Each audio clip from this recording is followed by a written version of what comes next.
Hello students, welcome to the program of Medieval Education. When you will discuss this subject matter, you will find that you would first develop a general idea about medieval education system. Another objective would be to get a detailed information about the different aspects of Muslim education, such as I said earlier, historical perspective, state patronage of education, and different types of education institutions functioning that time. The third objective would be to get acquainted with different terms used in the Muslim education system, with special reference to the above mentioned aspects, as I said earlier, the historical perspective, types of institutions, etc. And the fourth objective would be to get an idea about the impact of Muslim education on the present educational system in India.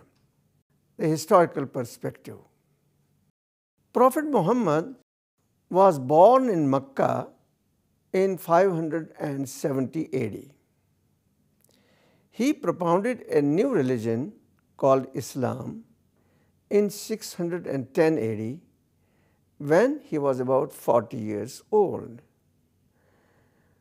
Within a very short period of time, Islam spread not only in the whole of Arabia, but its followers spread over a very wide area of the world. After a lot of untiring efforts, not only did Islamic thought and practice develop and progress, but the Islamic State was also established in the whole of Arabia. With the emergence of Islam and the establishment of Islamic State in Arabia, the attention of Muslims turned towards the non-Arab countries of Asia, including India. Besides others, a noteworthy person, Muhammad bin Qasim, came over to India with the basic objective of spreading Islam in this country. He and his companions settled here, but could establish their sway only over the province of Sindh. After this, there was no external invasion for about 275 years. Many other followers and saints of Islam followed him, Muhammad bin Qasim, for the same purpose, and finally settled in this country.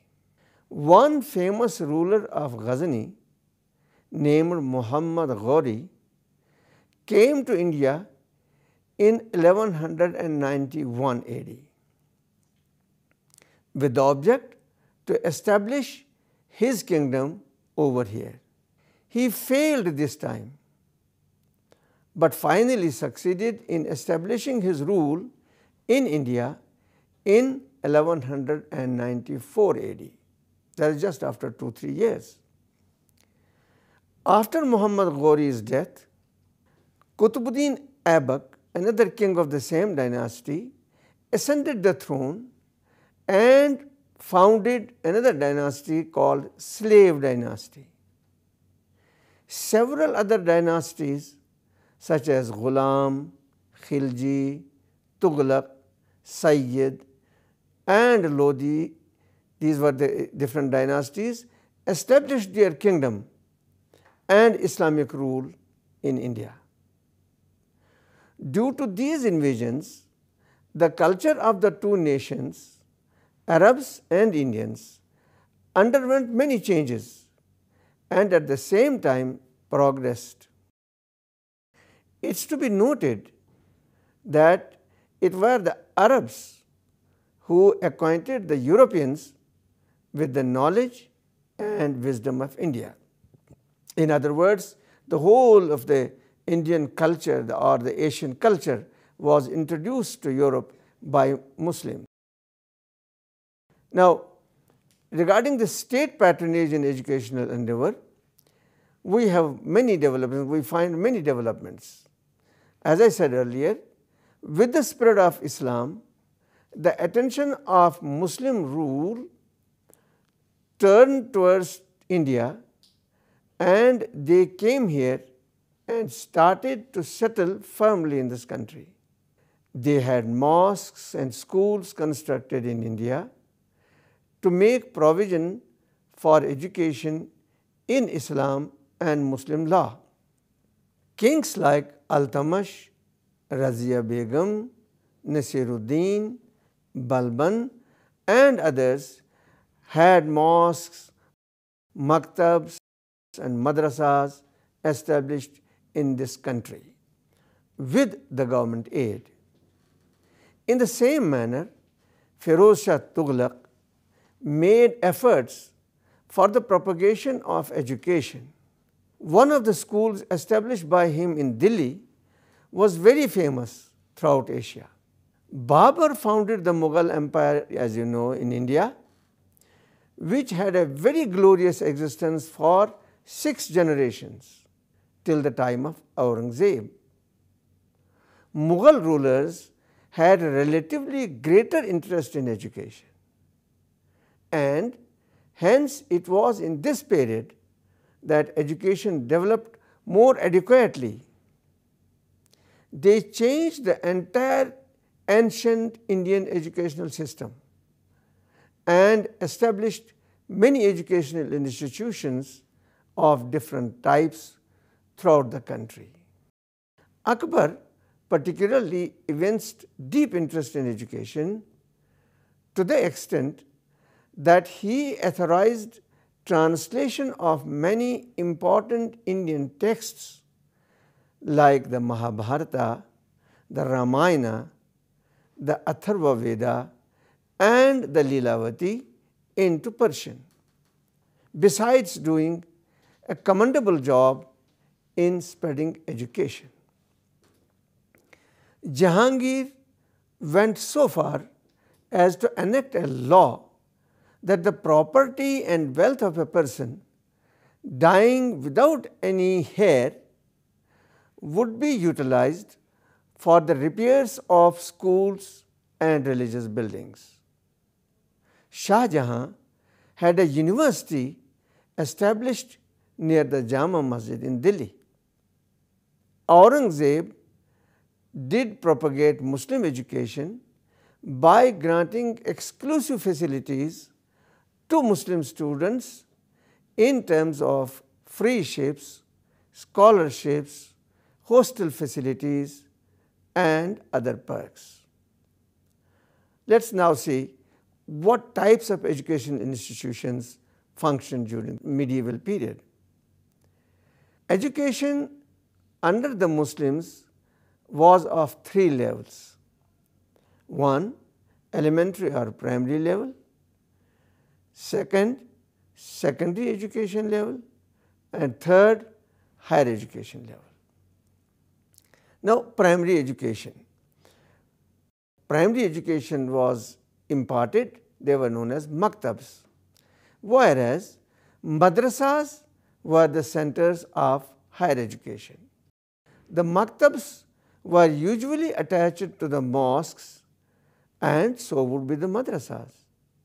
But in certain places, these were established in the midst of towns away from the noise and disturbance of normal human life, that is separate from the hustle and bustle of the life.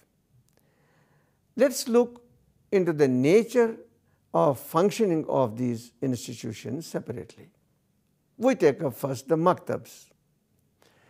The term maktab is derived from the Arabic word kutub, which means a place where writing is taught. Usually, when a mosque was built, the building of the maktab was also constructed along with it. Besides maktabs, there were khanqahs, dargahs and shrines of Muslim saints where education was imparted to the children.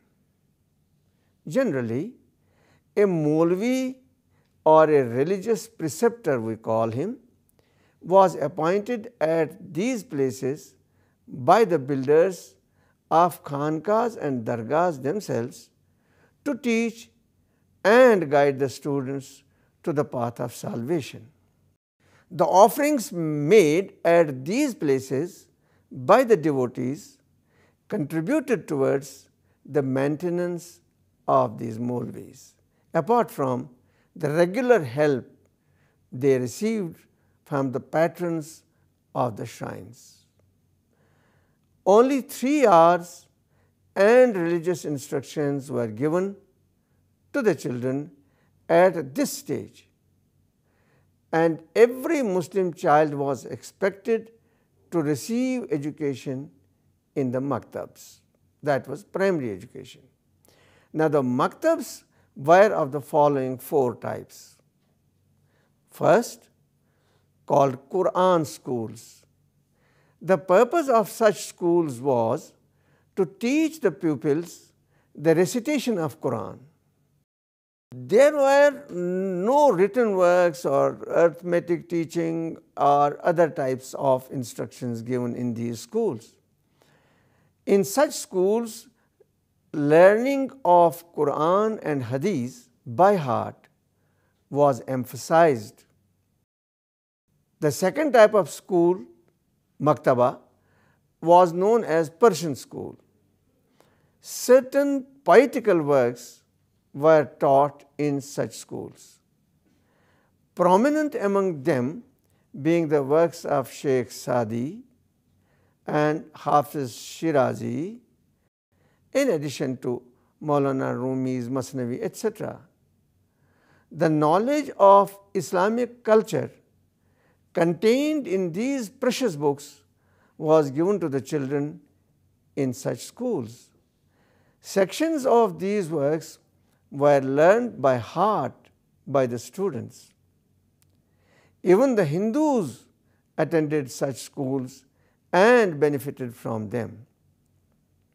Writing was also taught in these schools, which provided chances of employment to the children. The third type of maktaba was known as Persian Qur'an schools. Such schools combined in them features of both the Qur'an schools and the Persian schools. The students used to learn Qur'an by heart and also learn its translation in Persian language. The fourth type of maktaba was known as Arabic school.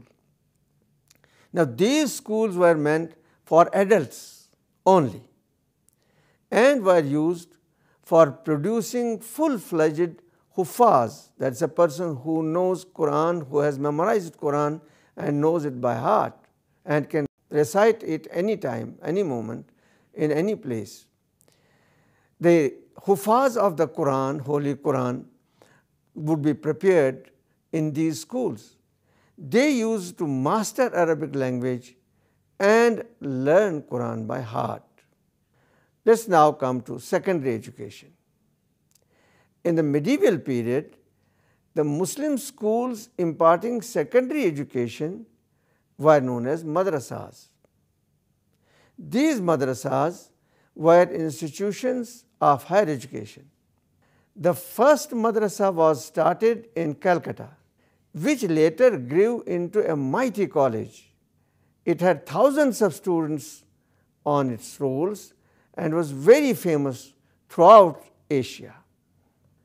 The madrasas were managed either by the government or by some good charitable persons. Sometimes jagirs, that is landed property, were gifted to these madrasas by the landlords for their maintenance. They otherwise also contributed to the maintenance and welfare of these institutions. Though imparting of religious education was the main function of these madrasas, other subjects were also taught to the students, which included literature, grammar, history, logic, Muslim law, prosody, etc. Competent and able teachers were appointed in these madrasas by the state or by wealthier and respectable persons of the society. Persian was the medium of instruction in these schools. While every Muslim student had to read Arabic compulsorily, in addition to other subjects. There were high schools also imparting education from 5th to 10th class. These schools were also considered as centers of higher learning and were managed by the government. Now, the third level was higher education level, the institutions of higher education. During the Muslim period, higher education was provided in institutions called Madrasa Aliya or Madrasa Ala.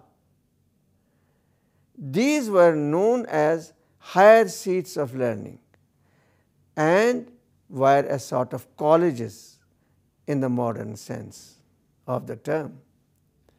With the passage of time and with increasing interest in higher education, a number of such institutions came up, and each big town had at least one such institution of higher learning.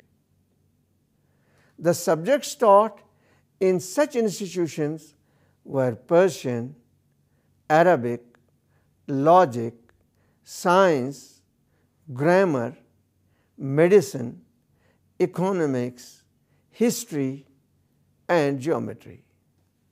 Here also, the medium of instruction was Persian, as this was the court language, the language of the courts and the language of offices. And Arabic was a sacred language. It was considered as a sacred language and was compulsory for all. Later, some of these centers were raised to the status of bigger centers of learning and can easily be called universities of the present time. In the medieval period, hostel facilities were also provided to the students, and hostels were usually attached to the madrasas, in which arrangements were made for boarding and lodging of the students by the government. Pocket money was given to the students in these hostels from the monthly monetary grants by the managers. In these hostels, there were arrangements for the abode of teachers as well. The students derived several benefits from the close contacts with the teachers in these hostels. We find in some texts of the medieval period the mention of hospitals and tanks, which we in modern terminology call swimming pools, for swimming having been attached to the hostels or the schools. Hostel life of this period was quite comfortable, as these were usually situated in the midst of towns where all means of comfort could be provided to the students conveniently. Provision of hostel facilities with the above mentioned facilities further helped in popularizing education among the masses. Well, students, with this we conclude today's lecture. I hope you must have enjoyed it. Thank you very much.